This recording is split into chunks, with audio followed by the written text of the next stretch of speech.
We talk about burnout in teams, we talk about burnout in organizations. We don't often talk about the behaviors of leaders that can often lead to the burnout of individuals in those organizations. And most leaders who do contribute to the burnout of their teams are not bad leaders, but they do have some habits that might have worked for them in the past, but aren't working for them right now and are definitely having a negative impact on the individuals that they are responsible for, whether they mean it to or not. And actually, let's be honest, most of the time that is not their intention. And the problem isn't the leader, it's the habits that they're leading with. And that's what I'm going to focus on in today's video. I'm Zoe Thompson. I'm a leadership and performance coach. I help overwhelmed leaders to transform from reactive leadership to intentional leadership so that they are more effective, more efficient, and they've got very confident, resilient, self-sufficient teams who are able to do the work in their absence through their leadership, through their guidance. And that means then the leaders can go home on time and take a week off knowing that everything is handled in their absence. And also, and in relation to this vlog, not lead their teams to burnout. So this was actually a topic that I talked about recently on stage at the SITS conference in London. And the feedback from the talk was really good. In fact, I have had quite a few requests to develop this into a workshop to go out and deliver into organizations. But I did want to cover some of the points in one of these videos because I do want to get that message out there because it is such an important talking point. So when I did the talk in London, I started off by sharing some data. Now, this might be data that you are familiar with. It might be completely new to you. There is a report completed every year by a company called Gallup, Gallup, and they look at how organizations are working. In addition to that report, I also looked at some of the data from the more recent Mental Health UK Burnout report and YouGov that have polled over 4,500 adults in the UK.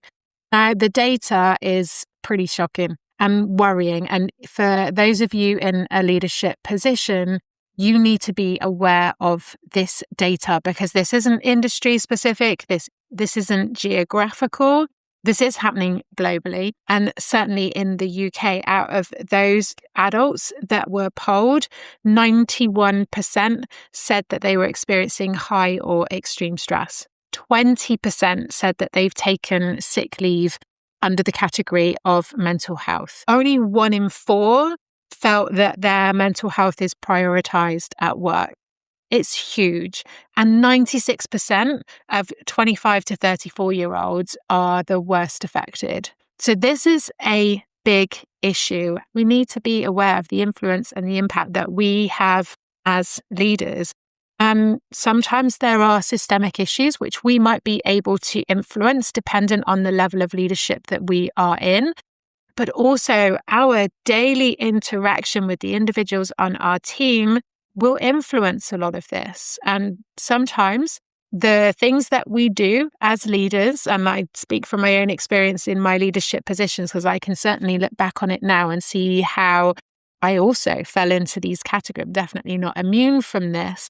But we need to be very aware of our habits and our behaviors and how, even though it is well-intentioned, can have a negative impact on those who we are responsible for. We don't want to label this as a personal failure because sometimes, as I said, there are systemic issues. We need to recognize our own habits and behavior and the impact that we have because leaders play a bigger role than most realize. The challenge here is that if you have a team that are heading straight into burnout, you need to look at your own habits and behaviors to see where you might be part of the problem. And the awareness is the first step. When we recognize the part that we play, then we can recognize how we can show up differently that can help our teams. So I mentioned in the talk that there are 4 ways that leaders can amplify burnout. they are not intentional. I'm going to keep repeating this because it's really important for me that this lands. It's not intentional. This is not leaders who are showing up, driving their workforce into burnout. This isn't about putting pressure on teams. This is often an unintended consequence of the habits that a lot of leaders have because it's worked really well for them in the past. The first one, operating in a constant stress response. Now, I talk to a lot of leaders and also worked with a lot of leaders in a high pressure environment. And a lot of leaders will tell you that they are good under pressure. And because they are identifying as somebody who is good under pressure, sometimes they create that pressure and their stress becomes your stress. So if you are in that constant hyper mode, if you are working in that stress response, your energy is going to transfer to your team. You can't stop that from happening because that's how humans work. We pick up on the energy of other people. As leaders, if you are in that constant reactive mode, then you are likely to be working in that stress response. Your adrenaline is up, your cortisol is up, you are in that hyper state, then your team are going to pick up on that as well. Stress is contagious, especially if you work with your team in close proximity. Now, with hybrid working, with remote working, that can dilute a little, but it depends on the close proximity that you are working in. So even with remote working, your people will pick up on your stress. So just because you work well under pressure doesn't mean that you want to pass that pressure and that stress on to your team. Second, creating uncertainty and chaos. Now, again, as leaders, we can often pride ourselves in being a quick decision maker. And sometimes the unintended consequence of that is that we make lots of different decisions. And when we make lots of different decisions and we don't communicate those well, or we're making a decision and then another decision and then another decision, then it creates the uncertainty within our team. And if we are asking our team to come to us to either approve decisions that are being made or make the decisions that need to be made, then nothing moves without our approval. Now, we don't want to be the bottleneck in things moving in our department. We want to be able to encourage our teams to make those decisions for themselves. And we certainly don't want every decision to have to come through us because that firstly undermines their own authority and their autonomy. What we can risk doing is reducing their confidence to be able to make those decisions. Number 3, rescuing instead of coaching.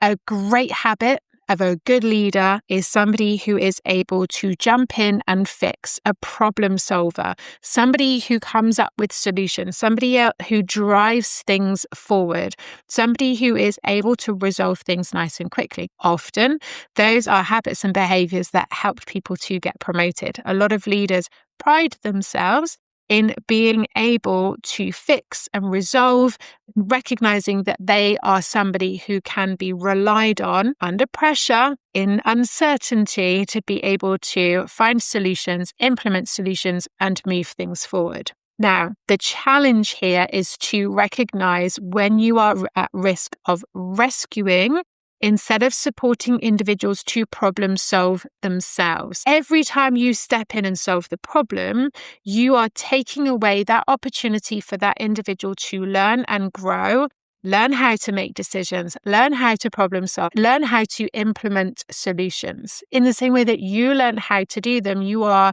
ultimately taking that opportunity away from them. So we want to focus on coaching rather than rescuing. And the risk is that if we rescue and things go wrong, if you've ever seen the dreaded drama triangle, you'll know that you can move very quickly from being the hero and rescuing to being the villain. And as much as we think that this is helpful, we can also create dependency. So sometimes that willingness to be helpful and the willingness to problem solve becomes the thing that creates the most frustration for us, because now everybody is coming to us for the answers, for the fix. Number 4, managing workload through pressure. If you've seen the Eisenhower matrix, this will make sense to you, but we want to make sure that we work on the things that are important before they become urgent. We need to plan. We need to manage ahead. And we know that some people do work well under pressure, but actually we want to make sure that there is capacity and contingency so that that pressure isn't a sense of urgency, and then people aren't working from a place of fear of not meeting deadlines or not doing things well enough, because that's when people tend to make mistakes. When we manage workload through pressure, we are risking our good people leaving first.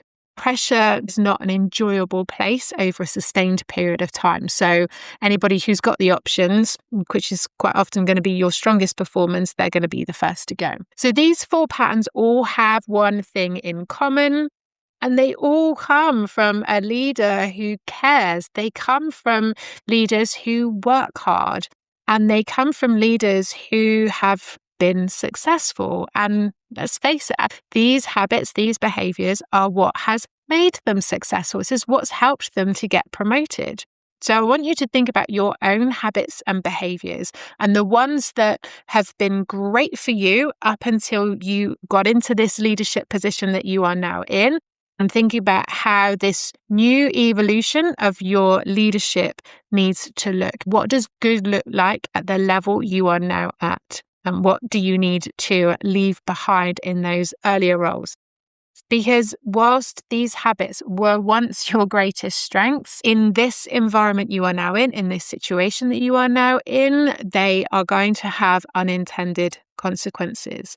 When we step in, solve the problems very quickly, great at this level, not helpful at this level. When you're the go-to person, you've got all the answers, you're able to make the decisions, you're able to problem solve, great at this level, not so helpful at this level. When you're able to stay late and you do more, you show that dedication, you get the results, you earn the respect, great at this level, not so great at this level. These aren't about being bad habits. These are good habits in the wrong situation. We need to identify what is driving those habits. What is it that we want to be able to achieve, and how does that need to look differently at the level that we are now in? This is identity. This is thinking about the leadership position that you are now in. What does good look like? What does success look like? What does supporting your staff look like at this level? What does being a problem solver or solutions finder at this level? What does it look like where you are now? What do your team need from you? We know that these habits served you well. We know that they are what has helped you to get promoted. We know that they're possibly having a negative influence right now. Great intention, unintended consequences, which means that we can revisit them and show up in a different way that's going to have a more positive influence and a positive outcome for those within our team. This is where I want to give you some direction in this video. And I appreciate in the talk and in the workshop, I had a lot longer. I want to keep this short and sweet. I want to make sure that this is of value to you, but also recognizing that there's a whole lot more to this. The key here, and what I want you to take away from this video, is that the key shift is from reactive leadership to intentional leadership. And it's what I talk about all the time. It starts with awareness in looking at our own habits and our own patterns of behavior. Revisit those 4 that I've talked through and ask yourself, which ones do you recognize in how you are showing up as a leader now? And then I want you to think about how you want to show up as a leader at the level you are now at. This next version of you in leadership, this next evolution of you in leadership, what does that look like? The habits and behaviors that have worked really well have been driven by your core values as a leader. Think about your core values as a leader in this current role that you are in. How do you align your work and how do you align your behaviors with those values in a way that works well in the role that you are now in? The habits that reduce burnout aren't complicated. It's just different, and they do require a different version of you to be able to sustain them. It will be very individual to you. It will be unique to you. Your habits, your behaviors, how you show up as a leader will be your unique selling point. I really don't want you to think that we're changing how you want to lead. This is looking at how you want to lead and looking at what that needs to look like at this level, especially for those of you that have moved from a tactical leadership role into a more strategic leadership role. There definitely needs to be a shift in your habits and your behaviors. You need to be leading differently at that higher level. If you recognize that your habits and behaviors have not changed since your promotion and you're showing up exactly the same way that you did before, the chances are there is an unintended consequence of those habits and those behaviors. And that's what I want you to reflect on as a result of this video. I cover this a lot with my clients, whether it's one-to-one, whether it's in the Elevate Your Efficiency program, or whether it's in the leadership community. It comes up a lot because nobody that I work with wants to be that leader that puts pressure on their staff. Nobody wants to do that. Nobody that I work with wants to stick with the habits and behaviors that they've got because it's always worked well for them. They want to show up in the best way possible for the teams that they get to work with. I mean, this is a golden thread through so much of the work that I do, which is why it features heavily regardless of how people work with me and why I'm now going out to deliver this as a full workshop. Your team's burnout is not inevitable. When you look at what burnout is and you look at what creates burnout, it doesn't need to happen. There are certain things that you can do as a leader that can prevent burnout. Whether you're looking at the resilience of the individual or creating a resilient team, you as a leader can influence and prevent burnout by showing up differently. Think about the 4 patterns. Think about which ones resonated with you. Think about what would be different for your team if you just changed one thing. Food for thought. And I would love to know what your thoughts are. Now you know what you know. What will you do differently? What's been your light bulb as I've talked this through? And what will be your next step of action? I would love to hear it. Keep it small, keep it simple, keep it specific. Think about the next week where you can implement something that you've learned from this in the next 7 days with perhaps one of your team. I would love to hear it. And also, if you've got any questions, feel free to ask. There are a lot more videos like this on YouTube, so go and have a little nose around. There's also blogs on the website. And if you want a little bit more, there's the leadership community. The Elevate Your Efficiency Blueprint next comes up in September. I had amazing results from this last cohort. And if you would like me to deliver a workshop in your organization, get in touch, let me know what it is that you need, and I will look at putting something together for you. Any questions, you know where I am, and I'll be back again with another video very soon.